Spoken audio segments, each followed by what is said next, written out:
नमस्कार, मैं हूँ निधीश त्यागी और आप हैं हरकारा डीप डाइव पर। और आज हम एक दिलचस्प शख्स से मिलने वाले हैं जो दरअसल एक सत्याग्रही की तरह अपना जीवन जी रहे हैं। मैं दिल्ली में रहता हूँ और मैं उनको कई जगह पर देखता हूँ, कई बार वो भारत में जो यहाँ दिल्ली में जो हो रहे जो आंदोलन है, प्रोटेस्ट है, उसमें वो शामिल होते हैं। कई जगह वो पैम्फलेट बाँटे हुए देते जाते हैं। कई बार वो किताबों की उसमें विमोचनों में दिखते हैं। और कई बार वो ऐसी जगहों पे दिखते हैं जहाँ पर भारत अपनी शायद अपनी आत्मा को टटोलता है या ढूँढ रहा होता है और वो उस जगह पर मुस्तैद दिखाई देते हैं, चाहे वो पहले शाहीन बाग था या बाद में किसानों का आंदोलन था या अभी हाल में वो 15 अगस्त को जब वो गज़ा के पीड़ितों के लिए सत्याग्रह पर राजघाट में बैठना चाह रहे थे, तो वहाँ पर दिल्ली पुलिस ने उनको वहाँ से हटा दिया था। प्रोफ़ेसर त्रिपाठी, आपका स्वागत है इस बातचीत में। बहुत शुक्रिया इस बात के लिए राज़ी होने के लिए। प्रोफ़ेसर त्रिपाठी सत्याग्रही हैं, पर पहले वो रिटायर्ड हैं और वो एक साइंटिस्ट हैं, तो ये भी एक महत्वपूर्ण बात है कि वो आईआईटी दिल्ली में सालों पढ़ाने के बाद जो कि भौतिकी शास्त्र में वो प्रोफ़ेसर रहे और उन्होंने कई सारे इस बीच क्या बोलते हैं क्वालिफ़िकेशंस हासिल किए, वहाँ पे पढ़ाया बहुत सारे लोगों को।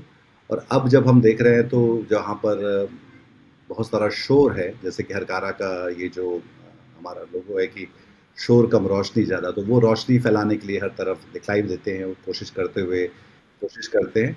और उस हम जैसे लोगों में जो लोग ये उम्मीद रखते हैं कि भारत अपने जो उसका जो मूल विचार है उसको कैसे बचा ले, उसकी आत्मा को कैसे बचाएँ, उसके लिए वो सड़क पर उतर के काम करते हैं।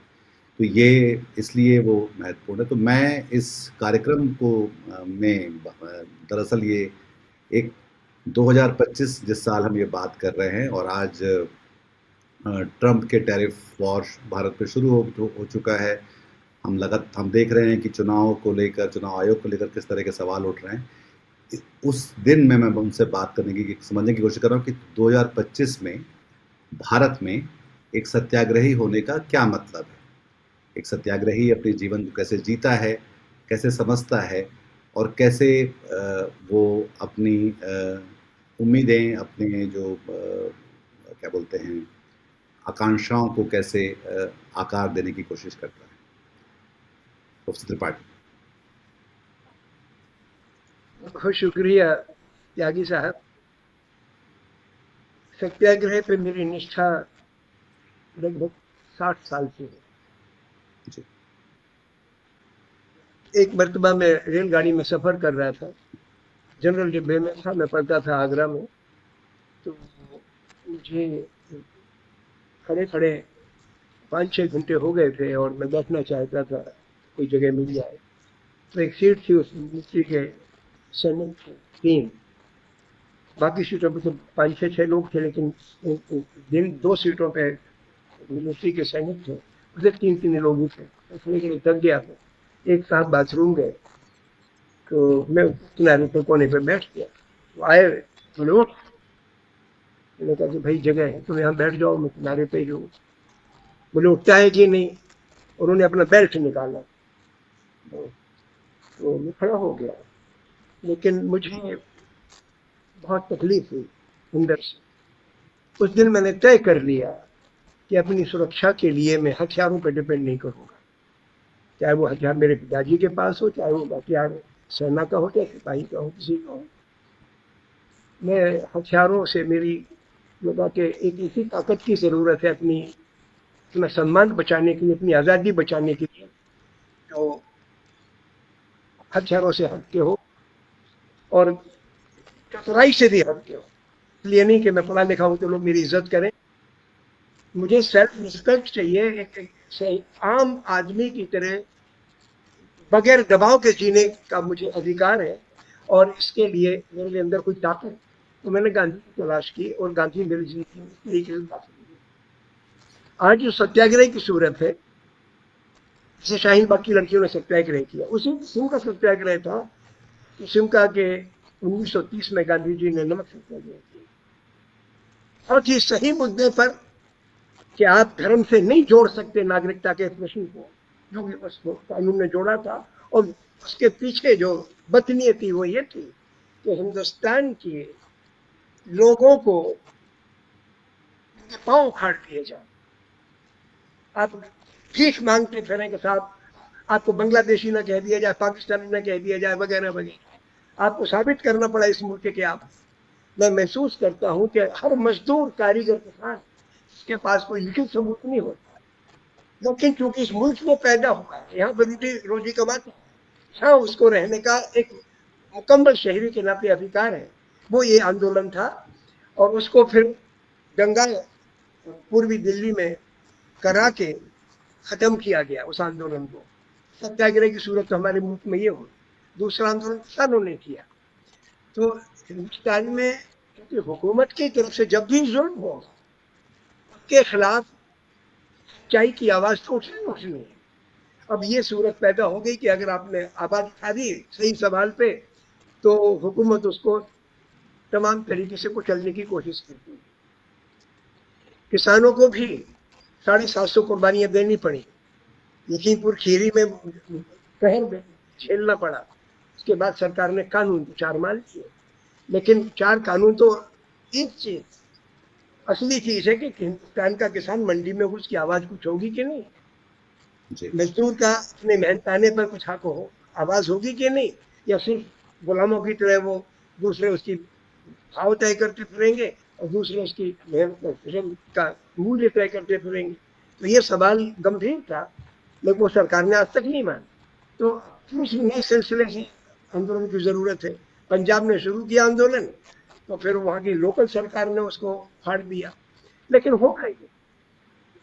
मैं समझता हूं कि सत्याग्रह की जरूरत, और सत्याग्रह ही एक विकल्प फकत बचा है, क्योंकि स्टेट के पास कुचलने की ताकत इतनी ज्यादा हो गई है और उनका एक पैरेलल नेटवर्क चलता है समाज में कि अगर आपने सरकार की नीति की आलोचना की वो आपको दबा बैठेगा कि आप तो गद्दार हो, आप तो देशद्रोही। यानी पुलिस का खौफ और इन कातिलों का खौफ, और ऊपर से हमारे हिंदुस्तान में जो जितने भी नौकरी पाने के इदारे हैं, संस्थाएं हैं, जैसे कॉलेज है, उनके मैनेजमेंट में वाइस चांसलर को आपने ऐसे बिठा रखा है, अगर आप सच बोलने वाले कभी कभी पता लग गया कि आपने कहीं सरकार की नीति की आलोचना कर दी थी, तो आपके पीछे पड़ जाएंगे कि आपको नौकरी नहीं मिलेगी, आपको तरक्की नहीं मिलेगी। माहौल पैदा हुआ है, लेकिन इसे संघर्ष करने की जरूरत है, सत्याग्रह की। तो ये जो आखिरी जो वाकया हुआ था, जो 15 अगस्त का दिन जो था, जब मतलब मैं ये सोच रहा था जब आप वहाँ पे गए और फिर जब मैंने उसकी खबर देखी पढ़ी तो उसका जब वीडियो देखा, राखी आपकी बेटी ने जो पोस्ट किया था,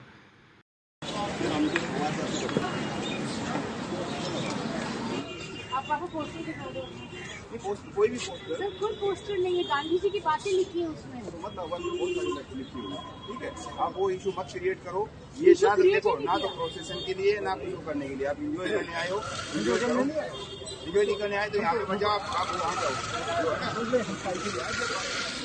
तो मैं सोचा था कि अगर महात्मा गांधी अगर वहाँ पे गजा के समर्थन में अगर वो जाते, कोई प्रदर्शन या एक बात कहने या सत्याग्रह पे बैठने या उपवास करने, तो शायद दिल्ली पुलिस क्या क्या करती आज 2025 में, क्या गांधी को वो आकर वहाँ पर अपने राजघाट पर ही क्या क्या समर्थ क्या उनको क्या वो उनको वहाँ पे जाने देती, जहाँ पे उसी सुबह देश का प्रधानमंत्री जाके फूल जाके रखता है और उसके तुरंत बाद नाथूराम गोडसे का जो राष्ट्रीय स्वयंसेवक संघ है उसको उसकी वो जाके वहाँ पे लाल किले पे जाके बढ़ाई करते हैं। तो ये भी एक हिंदुस्तान को लेकर देखने की वाली बात है कि अब जो जिस हिंदुस्तान में हम रह रहे हैं वहाँ पे गांधी के रास्तों पे चलना, आप चलना चाहें भी तो वो दिल्ली पुलिस या जो बाकी तंत्र के जो बाकी उपकरण हैं या जो उनके उनका जो फोर्स है, उनकी जो ताकतें हैं, वो कैसे जन को अब जो है आज़ाद होना, अपनी बात कह पाना, अपनी बात रख पाना, वो मुश्किल किए दे रही हैं। तो उस दिन के बारे में बताइए कि उस दिन क्या रहा, मतलब क्या हुआ था आपके साथ? उस दिन क्या हुआ कि बारिश हो रही थी मैंने तो अपील किसी साथियों से कि जो जो लोग गाजा के सवाल से, खासतौर से वहाँ जो भूख नरसंहार चल रहा है, जबरन लोगों को अन्न पानी काट के मारा जा रहा है, तो उस सवाल पे जो लोग शिद्दत उसकी महसूस करना चाहें वो भूखे रहें एक दिन अपने घरों में। और मैंने तय किया था कि 12 बजे से 6 बजे के दरमियान मैं राजघाट में रहूंगा, तो जिन साथियों का आने का मन करे आके मिल। ये भी तय किया था मैंने कि उस इलाके में जो लोग उस दिन गांधी जी की समाधि पर आएंगे उनको हम पूछा दे देंगे अपना, मैंने छोटे से लोग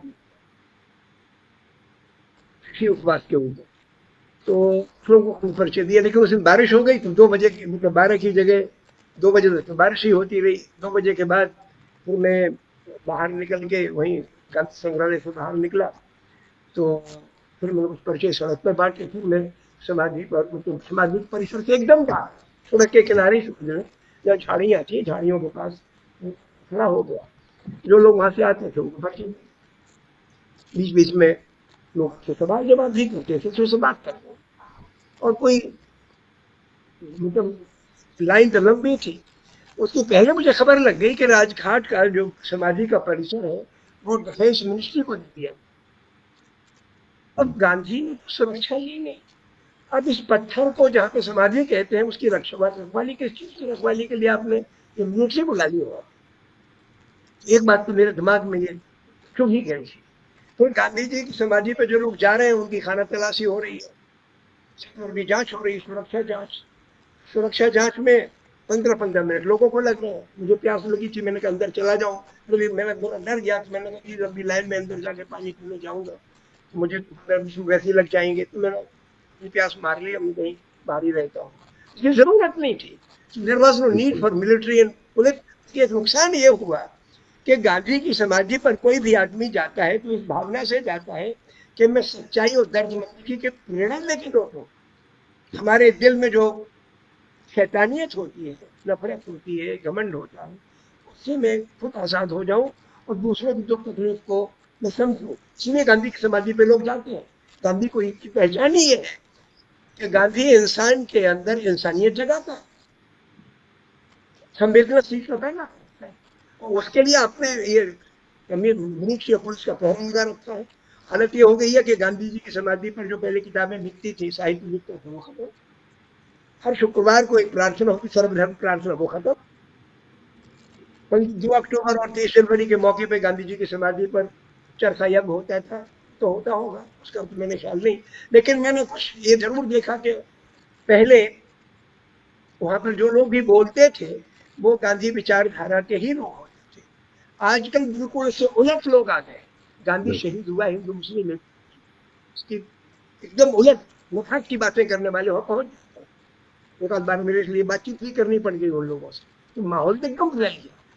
जिस जगह आप सुकून से पेड़ के नीचे बैठ के 10-12-20 लोग गांधी की चर्चा करें, अपने आत्मा की बात एक दूसरे से शेयर करें, वो माहौल नहीं है। तो ये बात तो सबसे बड़ी तकलीफ हुई थी। लेकिन मेरे साथ तो हल्की सी वारदात हुई, तो खास उसका महत्व नहीं मानता है। हुआ ये कि हमने 3 से 6 वहाँ पे हम रहे, 6 बजे हमें उठना नहीं उठना था। तो हमारे पास छोटे छोटे से 4-5 पोस्टर 11 इंच लंबे और 8 इंच सादा कागज के बराबर, उसमें लिख लिया था। उनपे 3 तो ये लिखा था, स्वाधीनता दिवस उपवास, गाजा पर भूख नरसंहार बंद हो। 2 हिंदी में, एक अंग्रेजी में। एक पोस्टर पे लिखा था ड्रॉप प्रेजुडिस, उसी के नीचे हिंदी में लिखा था नफरत छोड़े। और 5वें पोस्टर पे लिखा था हिंसा हुकूमत का औजार है, अहिंसा जनता का। ये कुल मिला में ना तो कोई डेमोन्स्ट्रेशन की बात थी, ना कुछ हंगामा था। तो सिपाही आ गए 5:45 बजे, कल लगे कि वो ये पोस्टर हटाओ। मैंने कहा कि मैं अभी बात करूँ कि जैसे भी 6 बजे खत्म करने वाले हैं उसमें को हटा देंगे। तो बोले हटाओ हटाओ, ऐसे कह के चले गए। 2 मिनट बाद फिर आके फौरन लौट के बोले हटाया नहीं आपने। मैंने कहा कि बात तो कर लो। मेरी बेटी खड़ी थी तो कहने लगी आप जरा पढ़ते हो, लिखा क्या है इसमें, जिस चीज के लिए लोग गांधी जी समाधि तैयार, वही चीज लिखी है इसमें। तो मैंने कहा नहीं लिखी, हम बुलाते हैं उसको एसएचओ। मेरी लड़की बोली कि बुला लो। तो जब 10 मिनट एसएचओ नहीं आए तो फिर मैं अपना पोस्टर पे बैग लॉन्च। कुछ देर के बाद जब हम निकल प्रार्थना करने की सोच रहे थे कि आखिर में प्रार्थना करके निकलेंगे यहाँ से। इतने में भाई आ गए, इंस्पेक्टर साहब आ गए और उनके साथ सिपाही। बोले कौन यहाँ पर डेमोन्स्ट्रेशन कर रहा है? मैंने तो डेमोन्स्ट्रेशन नहीं कर रहा, यहाँ पर उपवास कर रहे थे गाजा की सवाल, जब में जो भूख नरसंहार चल रहा है, माँ की उनके सवाल पूछा। कोई गाजा आपको हिंदुस्तान की समस्या नहीं पड़ती क्या? मैंने कहा आप इंसान पहले हैं, इंस्पेक्टर बाद में। हाँ मैं छोड़ो इन बातों को, तो आपने उस पर भी उपवास किया होगा जब बांग्लादेश में हिंदुओं पर अत्याचार हुआ। मैंने कहा कि खामोश रहा, कुछ नहीं। तुमने रिपीट किया जब सवाल, तो मैंने कहा कि आप इंसान हैं या जानवर? फिर मेरी बेटी उनसे बात करने लगी कि आप जिस जगह खड़े हैं वो कौन सी जगह, आपको एहसास है? ये सच्चाई और दर्दमंदी की प्रेरणा का स्रोत है, इसीलिए हम लोग यहाँ आते हैं। उपवास करने बैठे हैं, कोई डेमोन्स्ट्रेशन वगैरह नहीं है। फिर मेरा उनकी थोड़ी बहस हुई, कुछ देर बाद वो चले गए। इसलिए कोई हमारा प्रार्थना करने का जरा मूड जरा घर से गया, तो फिर हम प्रार्थना नहीं किया और हम सुबह 6 की कोई ये हल्की सी घटना थी। लेकिन दुख इस बात का ज़्यादा हुआ कि हमारे पुलिस अधिकारी के दिमाग में एहसास नहीं है कि गाजा के बारे में ऐसे कमेंट पास करके क्या डिमॉन्स्ट्रेट कर रहा है। गाजा की खबर तो थोड़ी है उसको, क्या वहां पर 60,000 लोग मर गए, तड़पा के मारे गए। लेकिन एक तरीके से इस बात से जस्टिफाई करना चाहते हैं कि ठीक हो रहा है, कंकड़ का जवाब तोप से देना, मानसिकता का मैनिफेस्टेशन। इसका मुझे बहुत अफसोस। वही हमारे एक जज साहब है वहाँ पे, क्या नाम, महाराष्ट्र में, उन्हें भी जब सीपीएम ने मांग की कि हम समय में किसी मैदान में सभा करनी है, तो उन्होंने गाजा की सभा ये कमेंट पास किया। इस तरीके का माहौल है।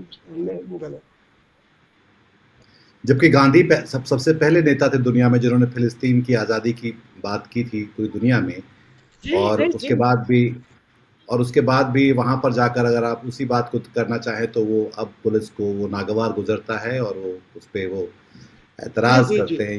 ये अपने आप में सिर्फ प्रोफेसर त्रिपाठी की बात नहीं है, ये दरअसल महात्मा गांधी का भी अपमान उन्हीं के राजघाट पे उन्हीं की सरकार कर रही है। वो सरकार कर रही है जो उससे कुछ घंटे ही पहले जहाँ पे देश का प्रधानमंत्री अपने फूल चढ़ाने गया था और जिसके आधार पे हम देश को आज़ाद मानते हैं और जिसको हम राष्ट्रपिता कहते हैं। तो खैर, मैं प्रोफेसर त्रिपाठी मैं ये जानना चाहता था कि आपकी ये तो एक दिन की बात है, जो कि मेरे ख्याल से ऐसे कई दिन हैं आपके जीवन में जहाँ पर इस तरह की चीज़ें उसे आप लगातार आप दिखलाई पड़ते हैं, जूझते हैं, लड़ते हैं और फिर इस चीज़ को ज़िंदा रखते हैं। सत्याग्रह की जो भाव है उसको आप ज़िंदा रखते हैं। तो मैं इस सत्याग्रही को समझने का साथ चाहता कि आपका जो जीवन है, मतलब क्योंकि आप रोज़ मैं देखता हूँ कि कहीं न कहीं सक्रिय होते हैं और आपको चाहने वाले लोग हैं जो आपका समर्थन भी करते हैं। तो ये जो सत्याग्रही का जीवन जो है 2025 में, ये किस तरह का है? आपकी दिनचर्या कैसी है? आप कैसे सोचते हैं? आप कैसे जाके निकलते हैं? तो कैसे पूरा ये तय कैसे, आपका रूटीन कैसे तय होता है? ये मैं समझना चाह रहा था। मेरा रूटीन तो कुछ खास नहीं है। सत्याग्रही दरअसल मैं उस रूप में नहीं हूँ जिस रूप में गांधी। फॉर इंस्टेंस, मैं तमाम दंगे वाली जगहों पे जाता हूँ जहाँ दंगे होते हैं। दंगा होते वक्त तो सिर्फ एक ही जगह गया, पूर्वी दिल्ली में जब दंगा हुआ था तो एक दिन जब चल रहा था उस वक्त में पहुंच गया वहाँ पे, फिर उसको रोक नहीं सका। एक पश्चिमी उत्तर प्रदेश में जब 2013 में हुआ था, उस वक्त जब चल रहा था दंगा, तो मैं मंसूरपुर गया, उसके आसपास के गाँव में, तो थोड़ा बहुत तो असर पड़ा है दंगे को रोकने में। लेकिन लार्जली मैं दंगा जब खत्म हो जाता है या रुक जाता है, उसके 2 दिन बाद या 4 दिन बाद इलाके में पहुंचता हूँ कि मिजाज लोगों को थोड़ा ठंडा करूँ। मेरी एक्टिविटी रही। जहाँ तक रोजमर्रा का गांधी अगर होता तो गांधी जान की बात ही लगा, तो मैं तो जान की बात नहीं लगा पाया अभी, इसलिए सत्याग्रही कहने का तो मैं नहीं कह सकता। लेकिन हाँ, सत्याग्रह मेरी निष्ठा है। कोशिश तो यही करता हूँ कि मैं सच्ची बात करूँ और सत्याग्रह के जो बुनियादी असूल है अहिंसा, उस पर अमल। तो लेकिन हुआ ये कि रोज तो मैं उठता हूँ तो कोशिश तो मेरी ये रहती है कि मैं बगैर डॉक्टर के पास जाऊँ, सेहतमंद रह सकूँ, ये बात लोगों को सिखाएं। तो मैं जॉगिंग के लिए लोगों को, खासतौर से लड़कियों को प्रेरित करता हूँ कि आपको जॉगिंग से सेहत अच्छी होगी और दिमाग में जो प्रेशर्स हैं, टन है, उससे आज़ादी मिलेगी। तीसरी जो नफरत एक राजनीतिक औजार के रूप में खड़ी की गई है इस देश में, उससे अपन मुल्क को निकाल पाएंगे। ये बात मैं लड़कियों के इस प्रकार के थोड़ा खड़े जी, करता हूँ। हफ्ते में एक आध दिन तो मैं जॉगिंग वगैरह के लिए बच्चियों को ले जाता हूँ। एक काम तो मेरा ये रहता है। दूसरा मेरा ये रहता है कि पढ़ाई लिखाई का आनंद आए लोगों को। कंपटीशन में इतना पढ़ाई लिखाई बोझ बन गई है और इसका जो जॉय ऑफ लर्निंग है, पढ़ाई का जो आनंद है, वो बहुत गायब हो गया है। तो मैं साइंस वगैरह में जिनको दिक्कत वगैरह होती है, तो उन स्कूलों में जाके या कहीं और कोई मौका लगता है बस्तियों में जाके ये भी करता हूँ। तो एक काम वो रहता है। तीसरा काम ये रहता है कि हर महीने कोई ना कोई एक मसले पर जो गंभीर सवाल है उसमें कोई फ्लायर लिखता हूँ। 4,000 उसकी कॉपी निकालता हूँ, कई बार 6,000 भी निकालती हूँ और फिर उसको बांटने जाता हूँ। तो बांटने में 5-6 घंटे में 400-500 पर्चे में बांट दूंगा। और जब घर से निकलता हूँ तो सुबह निकल जाता हूँ और लंच कहीं छोले कुलचे खा लिए, छोले भटूरे खा लिए या हल्का सा कुछ शरबत वगैरह पी लिया और शाम को आके खाना तो खाया ही होता है। लेकिन उससे मुझे बड़ा फायदा होता है। संपर्क तो मेरा 400 लोगों से मान लो हुआ, 400 पर्चे बांटे, तो उसमें 400 में 300 लोग तो पर्चा ले लेते हैं, कोई जवाब देते नहीं। लेकिन जो 100 लोग हैं, कईयों को मैं पढ़ते देखता हूँ तो एक आध सवाल वो पूछ लेते हैं या मैं उनसे कोई सवाल पूछ लेता हूँ, भाई ठीक लगा, कोई नाराजगी तो नहीं है, तो उससे डायलॉग हमारा बन जाता है। बगैर पर्चे के लोगों से बातचीत करना, बस स्टैंड पे बैठा है कोई, कहीं बैठा है कोई, खाना खा रहा है, उसमें जाके क्या बात करूँ। लेकिन पर्चा देता हूँ तो एक मुद्दा क्लियर हो जाता है कि भाई एक मुद्दे पे बात करनी है। और आदमी जब 2 लाइनें पढ़ता है तो उसके अंदर भी या तो सवाल वो अप्रिशिएट करता है या से सवाल करता है कि भाई आपने ऐसा क्यों लिखा। तो जो 10% लोग मेरे पर्चे को पढ़ते हैं, उसमें से काफ़ी लोग तो उसको सीरियसली लेते हैं और अपना अप्रिशिएशन प्रकट करते हैं, या मुझे लग जाता है कि इनको कुछ पंथ की बात नजर आई। लेकिन 2-4 लोग रोज ऐसे मिल जाते हैं जो एग्रेसिवली हमारा विरोध ही कर बैठते हैं। ऐसे लोगों से फिर मैं बात करता हूँ, उससे मुझे फायदा होता है कि मुझे उनसे चिढ़ना नहीं, क्योंकि उनके दिमाग में नफरत बड़े तरीके से ठूस ली गई है। तो ये मुझे अपनी एक ट्रेनिंग हो जाती है, मेरी अहिंसा की ट्रेनिंग यही है कि मैं उनसे सब्र से बात, कई बार मैं बहक जाता हूँ, गुस्से में आ जाता हूँ, तर्क जब देखता हूँ बहुत ही वल्गर तो मैं थोड़ा एग्रेसिव हो जाता हूँ, बाद में पछताता भी हूँ, नहीं मैंने ठीक नहीं किया। ये मेरे लिए एक आत्मनिरीक्षण का भी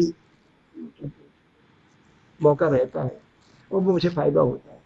तो एक तो मैं समाज की नब्ज पकड़ लेता हूँ कि सरकार की इस नीति, क्योंकि विरोध में सरकार की नीतियों का करता हूँ। सत्याग्रह का असूल है कि आपस में मत लड़ो, सरकार के गलत कानूनों से, गलत नीति लड़ो, उनको समझाओ लोगों को और जनता को जागरूक करो समाज से, इसी को सत्याग्रह कहते हैं। तो ये मैं कोशिश करता हूँ कि चलाऊं।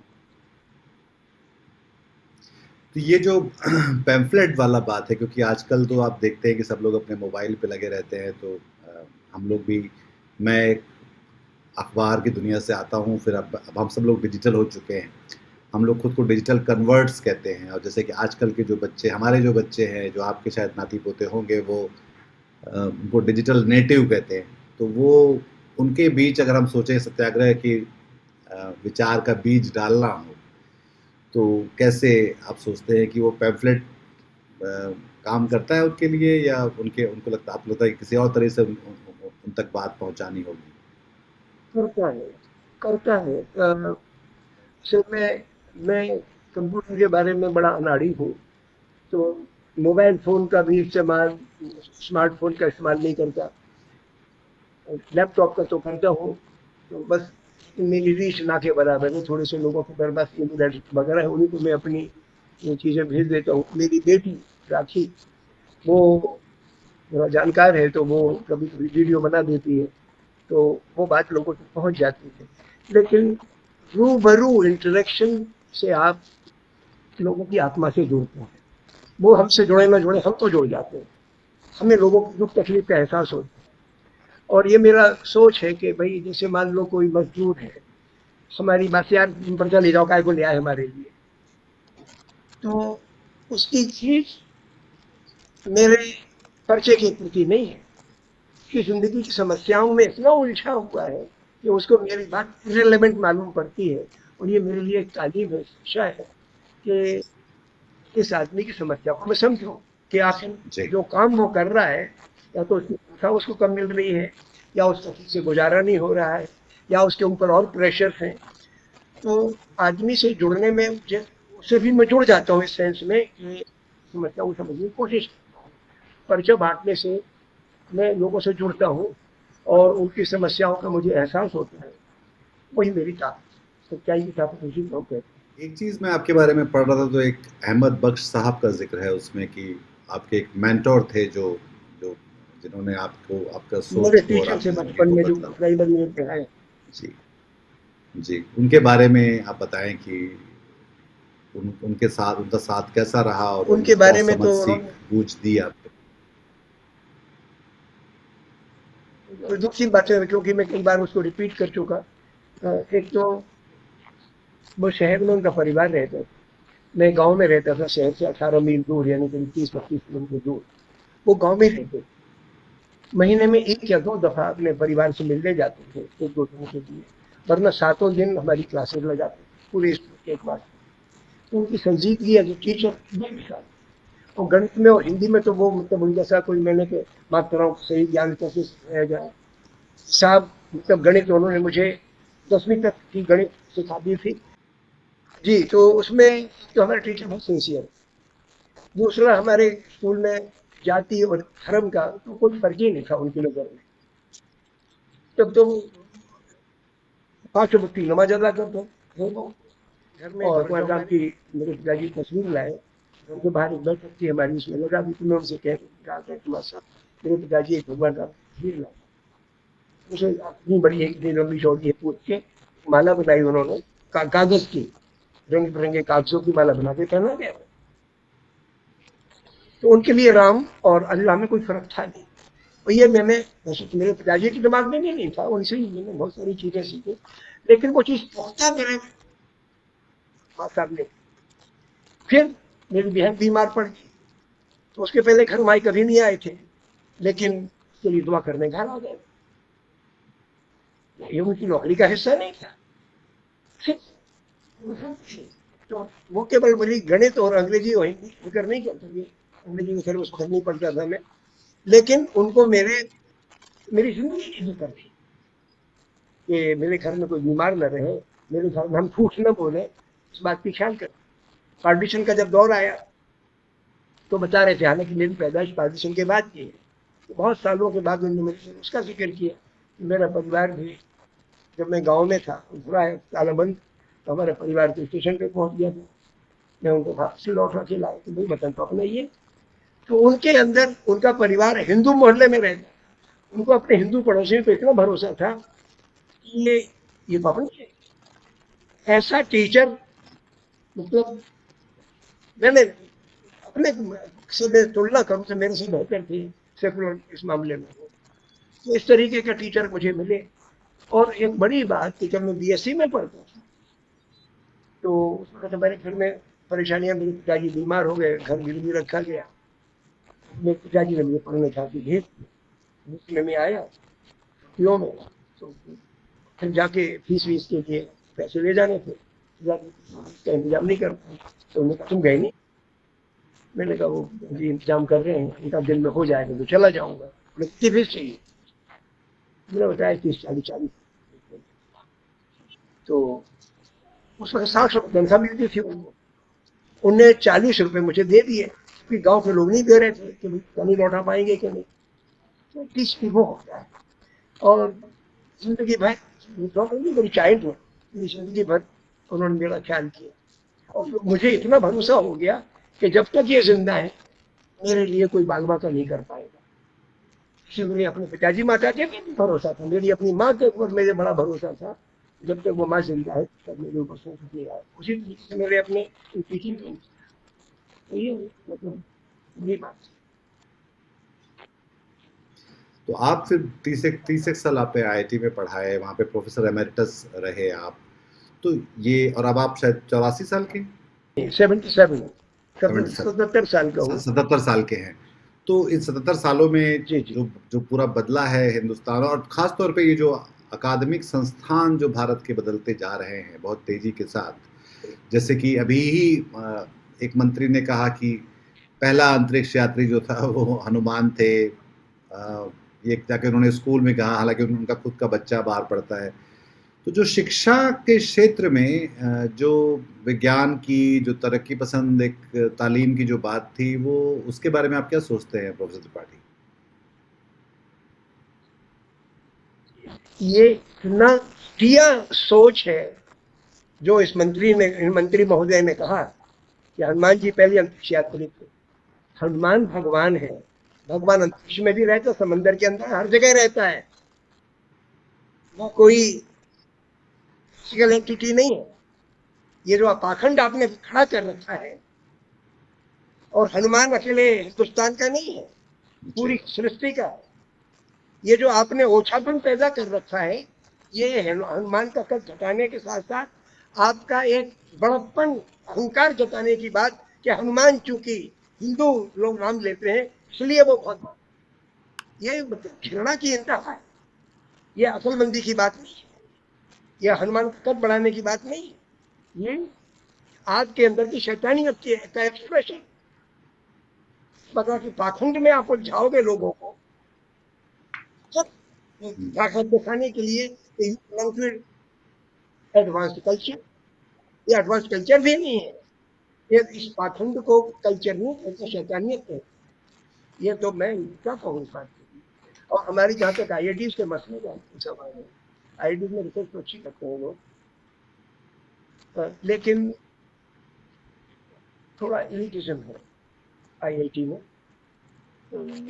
शेष एलिटिज्म है कि IITs के ऊपर हर प्यार के पीछे 14 लाख रुपए सरकार साल, जबकि के नेक्स्ट आते हैं NIT, नेशनल इंस्टीट्यूट टेक्नोलॉजी, उसमें 2.5 लाख।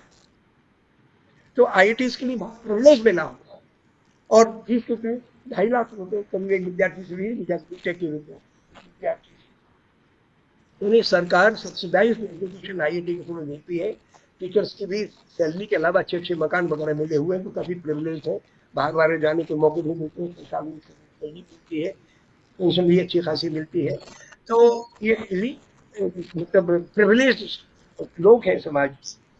लेकिन एक जमाने में तो कोई भेदभाव हमारे IIT में था नहीं, लेकिन जब से ये 10-20 साल गुजरे हैं, रूप में माहौल बिगड़ा है सांप्रदायिक, IITs का माहौल भी बिगड़ा।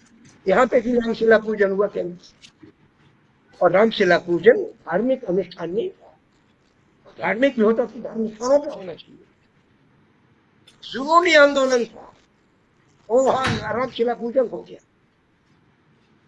मैं उसके लिए माहौल, क्योंकि इतना, हालांकि सरकार भाजपा की नहीं थी, लेकिन दबाव तो देना कि आप इसको रोक नहीं सकते।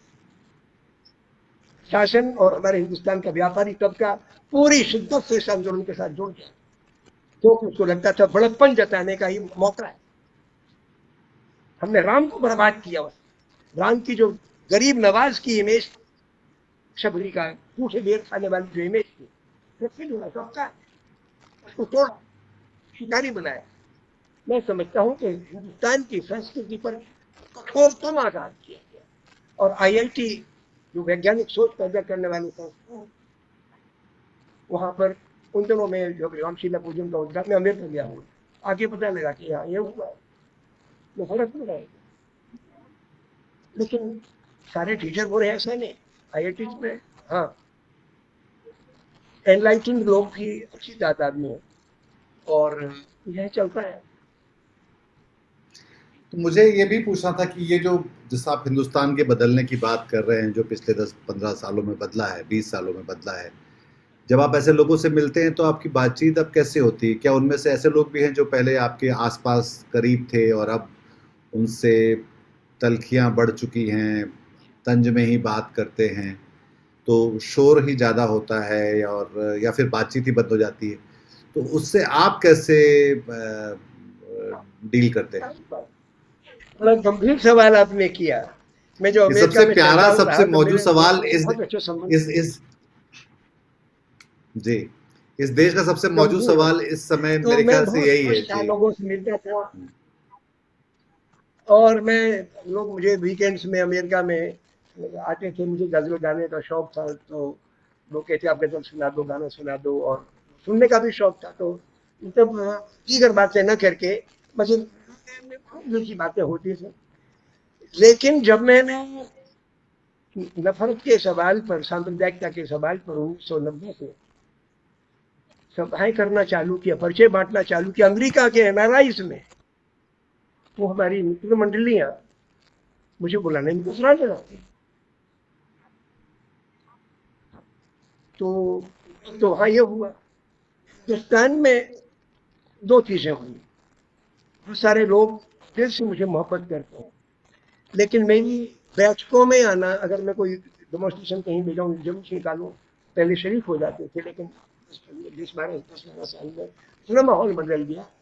अगर इनके साथ जुड़ गया, तो हमें अपना प्रमोशन कराना, नौकरी हमारी एड हॉक है, रेगुलर करानी है, तो उसमें अड़चन आ जाएगी। कश्मीर के सवाल पर इन लोगों ने इनके राज्य का दर्जा खत्म किया और 370 खत्म किया 2019 में। मैंने साथियों की थोड़ी सी बैठक बुलाई। मैंने कहा कि हमारे सामने 3 ऑप्शन, या तो हम मैं 3 दिन का उपवास करूं और बाकी साथी जो चाहे उसमें 1-2 दिन का उपवास करें, एक दिन ज्वाइन कर लें, ना भी तो चीज़। दूसरा ये कि हम पर्चे बांटें, लोगों में जाएं और लोगों को जागरूक करें कि ये चीज़ ठीक नहीं थी, क्योंकि वो कानून जो बनाया वहाँ की जनता को कॉन्फिडेंस लेकर बनाया गया, सौंप दिया गया उनको। बिल्कुल। तो दूसरी बात यह है कि हम कुछ बात नहीं, तो हमारी बहुत ही सीरियस साथी जो कि मेरे से अधिक सेकुलर माइंडेड है, जो नौकरी में है, मैं तो रिटायर हो गया था 2019 में, कहने लगे भाई लोगों पर निगरानी रखी जा रही है। तो एक तो अगर आप उपवास में बैठे तो आपके उपवास में शरीक होने के लिए चोरी छुपे तो कोई आ जाएगा, लेकिन ऐलान करके कि भाई हम आपके साथ उपवास में बैठे हैं, लोग नहीं आ पाएंगे, ना पर्चे बांट पाएंगे। उसके पहले जब भी मैं पर्चे बांटता था तो 2-4 साथी होता था कि भाई 100 पर्चे हमें दे दो, हम भी बांट देंगे, लेकिन पर्चे भी नहीं बांट पाए। तीसरी बात, मार्च निकालना पुलिस ही परमिशन नहीं दी। तो मैंने महसूस कर लिया कि ये तो कई लोग इसलिए मुझसे नहीं मिल पाते क्योंकि सर्विलेंस का डर उनको रहता है। जिन्हें कॉलेजों में नहीं बुला पाते, वरना तो लेक्चर देने, लेक्चर देने मुझे लोग बुलाते थे, लेकिन इस बरस में वो मुद्दा थी। जामिया मिलिया इस्लामिया जैसी जगह पे, दिल्ली विश्वविद्यालय जैसी जगह पे, जहाँ पे मुझे उनका फंक्शन होता था, तो मुझे स्पेशल लेक्चर देने के लिए बुलाया जाता था। अब घबरा जाते हैं कि भाई, हालांकि भले ही वो फिजिक्स का लेक्चर हो, लेकिन माहौल भाई वाइस चांसलर से परमिशन लेनी पड़ेगी, हाँ। तो वो डर जाता है। मैं जानता हूँ कि भी इनकी हमारी मजबूती है। तो वो दूसरा, कई लोग जो नफरत वाले हैं, जो पहले मुखर होते थे, अब वो एग्रेसिव हो जाते हैं। तो है इस प्रकार का माहौल है। तो मुझे एक ये भी था कि बात कि आप फिर देश को कैसे देखते हैं कि ये जो जिस समय एक एक जन और तंत्र में एक तंत्र है जो जिस तरह से जहाँ पे एक मनोवैज्ञानिक दबाव, एक कर्फ्यू जैसी चीज़ या बुलडोज़र जैसा चीज़ जो जो उसके जो नए आजकल प्रतीक बन रहे हैं वो इस तरह की चीज़ें, आगे बुलडोज़र है, कर्फ्यू है, लाठीचार्ज है, लोगों को पीट के बोला जा रहा है कि चलो जनगण साबित करो कि तुम दोषी नहीं हो, साबित करो कि तुम नागरिक हो, साबित करो कि तुम। दूसरी तरफ लोग हैं जो किसान हैं जहाँ पे जाके जो कि मोर्चे पे डटे रहे, साल एक भर लगे रहे वहाँ पे, या शाहीन बाग की औरतें हैं या बाकी देशों में बाकी जगहों पे भी हम देखते हैं कि लोगों को अपने लिए अपने हक के लिए उतरना पड़ता है, सड़क पर अपने लिए बात करनी पड़ती है और वो अक्सर लड़ाइयाँ बहुत लंबी चलती हैं, बहुत महँगी होती हैं और ज़्यादातर बहुत कमज़ोर और गरीब लोग इसके उस पे आते हैं। जैसे कि हम अभी बिहार में देख सकते हैं जहाँ आप जाने वाले हैं और वहाँ पे हम देख सकते हैं जो लोग हाशिए पे खड़े हुए लोग हैं उनके लिए सबसे ज़्यादा मुश्किलें हैं अपना ही मताधिकार इस्तेमाल करने की एक जो चुनौती सरकार ने खड़ी की है उनके लिए। तो उस हिंदुस्तान के लिए आप किस तरह से देखते हैं? आपकी उम्मीद, आपका आपके लिए रास्ता कहाँ से निकलता है इसका? आगे के अगले 5 साल, 10 साल के लिए? पिछले 5 बरस में 2-3 उम्मीद की घटनाएं घटी हिंदुस्तान में। सीएए के सवाल पर जो शाहीन बाग प्रोटेस्ट हुआ वो टोटली गांधी जी के रास्ते, गांधी रास्ते, नमक सत्याग्रह के लिए। दूसरा किसान सत्याग्रह जो हुआ खेती के काले कानूनों के खिलाफ, 13 महीने वो चला। उसी दौरान उन लोगों ने जो मुजफ्फरनगर में एक बैठक की किसानों ने, तो उसने कहा कि हम हिंदू मुसलमान नहीं होने देंगे। सिखों ने खासतौर से, जबकि पार्टीशन में बड़ी तादाद में सिख और मुसलमान मारे गए थे, हिंदू भी मारे गए, बड़ी घृणा थी, लंबे समय रही, अविश्वास रहा मुसलमानों में और सिखों में। लेकिन जब किसान आंदोलन चालू हुआ तो उस वक्त मैंने देखा कि सिख भूल चुके हैं कि उनके ऊपर मुसलमान बादशाहों ने भी जुल्म किए, बादशाहों में पार्टीशन के दौरान की हिंसा को वो समझिए हैं। पार्टीशन के दौरान की हिंसा अवाम की हिंसा नहीं थी, गिरोहों की हिंसा।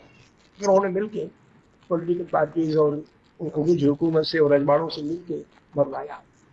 तो ये बहुत बड़ी बात है कि हमारे हिंदुस्तान में किसानों के अंदर एक चेतना पैदा हो। और 2024 का जो लोकसभा का चुनाव था उसमें रिफ्लेक्ट ये ढलान पर है। तो सरफेस पे तो हमें आने लगता है बंदिश है, संस्थाओं के ऊपर हावी है, सिस्टम, लेकिन अवाम के अंदर होटल से बाहर निकलने की पटाहट है। और अभी तो वोट के जरिए प्रकट हो रही, हो सकता है वो आंदोलन के जरिए भी प्रकट। इस तरीके का असर के सवाल हाँ, पर पे बिहार में आंदोलन चल रहा है, उसमें भी मतलब भाई कोई आप जी, नहीं चलते जी। हैं ये वॉट एज ए मूवमेंट। क्योंकि ये मैं मानता हूँ कि जो आदमी जहाँ रह रहा है उसको हम वोट डालने का। हाँ, ये ठीक है कि भाई एक आदमी 2 जगह वोट न डाले, कि अपनी जो परमानेंट एड्रेस है वहाँ, जहाँ टेम्परेरी ले रहा है वहाँ न डाले, जांच की जाए, इसके लिए रोक लगा दी जाए, तो ताकि वो ना हो सके। लेकिन जो आदमी इस मुल्क में है उसको इंश्योर किया जाए, सरकार का फर्ज ये है कि उनका वोट लिस्ट में नाम आ जाए। आप पड़ताल नहीं कर सकते कि आप ये सबूत दो कि आप नागरिक है कि नहीं। आप जिंदा है इस देश में तो आपको वोट डालने का हक है। ये तो बिल्कुल एक गैर जरूरी एक बंदिश लगा दी गई है, सर का फार्म भरो और फिर सबूत दो, इसकी जरूरत हर किसी नहीं है। तो ये बिल्कुल नागरिकता या वोट डालने के अधिकार को काटने वाली।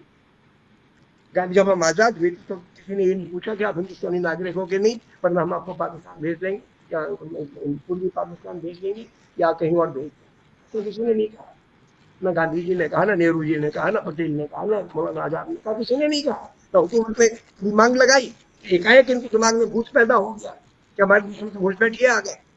कहाँ घुसपैठिए जी? मैं वहाँ गया था अहमदाबाद। अहमदाबाद में चंडोला तालाब करके एक बस्ती है, तालाब छोटा सा, 50,000 लोग रहते हो, 15,000 घर थे वहाँ, 12,000 घर, उन घरों को बुलडोज किया। मौका लगा लिया कि साहब वो जब थोड़ा सा उत्तेजना पैदा हो गई पहलगाम को लेके, तो उन्होंने कहा हम बांग्लादेशी रह रहे हैं। जब मैं मालूम करने गया 2 महीने के बाद, जब मैं अहमदाबाद का, किसी तब मुझे बताया कि हम चंडोला तालाब घर बुलडोज कर दिए। तो लोगों से बात करने गया तो देखा एक मंदिर और उसके पास के 50 घर तो नहीं गिराए गए, बाकी पूरी बस्ती गिरा दी गई। तो उन लोगों से मैंने बातचीत की, तो हिंदू की, उनके साथ यहाँ पे हिंदुओं की गिराए। बाकी लोगों से बातचीत की, पता लगा कि 12,000 गिरा दिए। मजदूरों के घर थे ज्यादातर, उनमें 1,000 हिंदुओं के घर थे और बाकी मुसलमानों के थे। मुश्किल 500 घर बंगाली बोलने वाले मुसलमानों के थे, जो कि ऑलमोस्ट सारे के सारे पश्चिम बंगाल के लोग, मुर्शिदाबाद के जुमान।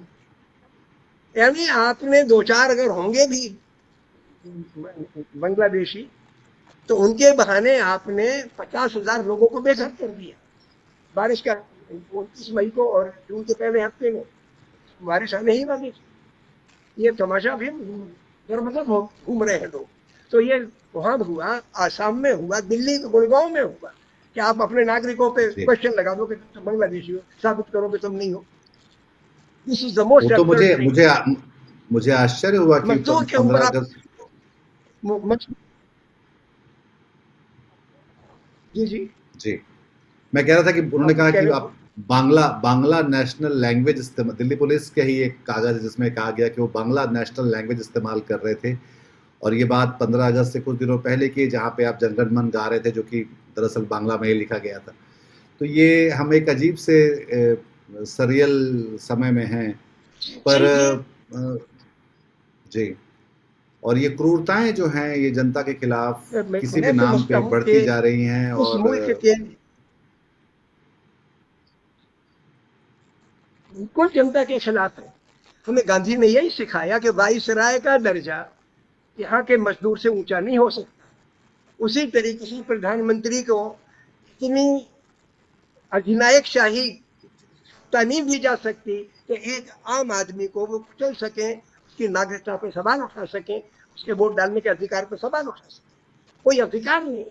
ये प्रिविलेज के लोग उन लोगों के ऊपर उंगली उठा रहे हैं जो 2 वक्त की रोटी मेहनत से पैदा करते हैं, और जितनी अपने लिए रोटी पैदा करते हैं उससे जी, दुगना या जोड़ा मुल्क के लिए दौलत पे इजाफा करते हैं। आप किनके ऊपर ये बंद उंगली उठा रहे हो? हमारे गृह मंत्री, हमारे प्रधानमंत्री जब लाल किले के प्राचीर की बात करते हैं, मैं तो हैरत में रह जाता हूँ कि इनको हिंदुस्तान की लोगों की जिंदगी की असलियत का एहसास भी है क्या? आप कहते हैं कि ऐसे लोगों को, मैं ये 10 भी लोगों को पूछना चाह आप रहा था। जी, करने के लिए कह दो कि तुम साबित करो कि तुम देश के नागरिक, जो कि आप खुद नहीं साबित कर सकते। मोदी जी से पूछ ले कि साहब आप अपना फला फला कागज दिखाइए, दिखा नहीं सकते। ये चीज है। मैं ये भी पूछना चाह रहा था आपसे कि ये जो पूरा वक्त गुजरा, क्योंकि आप गजलों में हैं, तो क्या आप गजलें लिखते हैं, या आपने ऐसी कोई गजल लिखी है इस बीच, इस ये जो वक्त है, इस समय जिस हिंदुस्तान में हम रह रहे हैं उसके बारे में? नहीं, गजल तो मैं भी कोई कैंपेन शुरू करता हूँ तो उस वक्त कोई आ जाती है तो लिख देता हूँ। लेकिन ये क्या हुआ कि मेरी एक मैंने मुहिम चला रखी है कि मस्जिद में मुसलमान जाते हैं, गुरुद्वारे में सिख जाते हैं, हिंदू में जाते हैं, ठीक है, वो अपने अपने इदारे हैं। लेकिन एक कॉमन जगह के लिए मैंने सत्य स्तंभ 1-2 जगह खड़े कराए। एक मेवात में कराया, एक अपने गांव में कराया। सत्य स्तंभ 2 फुट लंबा, 2 फुट चौड़ा और करीब 8 फुट ऊंचा होता है। उसके ऊपर एक आटा चक्की रख दी। आटा चक्की श्रम का प्रतीक है। और 10 दिन में सब कम्युनिस्ट के लोग आवा जाके प्रार्थना करते हैं। ये हमारा। तो उस मौके पे मैंने एक गजल लिखी, वो गजल की आपको 2 शेर सुनाता हूँ। जरूर। संतान है हम मालिक के, धरती माता के जाए, हम जात धर्म से ऊपर हैं, इंसान बन कर आए, संतान हैं हम एक मालिक के। सूरज हमें अपना लगता है जो दूर करोड़ों मील पे है, पर पास का शख्स नहीं दिखता। क्या बात। ये भरम मिटाने आए, संतान है हम एक मालिक के। एक शेर और इसका सुना दूं आपको। जरूर जरूर, बहुत सुंदर। औरों के दुख को ही अपना समझे ये हमारी कोशिश हो ये बात बताऊं, दुनिया में पीर पैगंबर आए, संतान हैं हम एक मालिक के। क्या बात सादा है! गजल बहुत सुंदर, बहुत, बहुत प्यारी, बहुत। और मतलब गज़ल क्या है, तो मतलब एक एक एक प्रार्थना की तरह भी है और एक भजन की तरह भी, तो किसी भी तरह से शायद देख सकते हैं। बहुत सुंदर, बहुत धन्यवाद त्रिपाठी साहब आपका इस बातचीत के लिए। अ, और इसके ज़रिए मतलब मैं काफ़ी परेशान था उस दिन जब वो वीडियो देखा मैंने राखी का कि जिस तरह से आपके साथ बर्ताव किया गया। मेरे ख़्याल से अगर थोड़ी-सी भी गैरत इस सरकार में होती तो वो इसके लिए शर्मिंदा होती और शायद माफ़ी भी माँगती। पर वो उम्मीद अभी शायद हम नहीं कर सकते इस समय की जो जो सरकार है, वो हर बात को शायद अपनी एरोगेंस के साथ ही देखती है। बहुत शुक्रिया आपका। अगर आपको और आप सबको भी बहुत शुक्रिया इस बातचीत में जुड़े रहने का। अगर आपको ये बातचीत पसंद आई तो इस कार्यक्रम को लाइक करिए, हमारे चैनल को सब्सक्राइब करिए। हरकारा सबस्टैक पर भी आता है, वहाँ पे पढ़िए भी और अपने हम ख़याल लोगों के साथ इस बात को साझा करिए, क्योंकि ये जो बात आज त्रिपाठी साहब ने कही कि जिन लोगों से हमारी कई लोगों से हमारी बातचीत बंद होती चली जाती है और कई लोगों से नए सिरे से लोगों से बातचीत शुरू होती जाती है। तो जब तक इन बातचीतों को हम आगे नहीं बढ़ाएँगे तब तक शायद हम देश को, अपने आप को और अपने समाज को भी मजबूत नहीं कर पाएँगे। बहुत शुक्रिया साहब त्रिपाठी जी और अपना ख़्याल रखिएगा, बने रहिएगा। बहुत शुक्रिया, नमस्कार। बहुत बहुत शुक्रिया रजनीश जी, आपने जिस अपनेपन से बातचीत की, आपको जिस आपकी बातों से जो मुल्क की फिक्र प्रकट हुई, वो असली हिंदुस्तान वही है। आप ही जैसे लोग हिंदुस्तान की रूह है। बहुत बहुत शुक्रिया। आज की ताजा खबर, आज की ताजा खबर, आज की ताजा खबर। आओ काका जी इधर, आओ मामा जी इधर, सुनो दुनिया की खबर।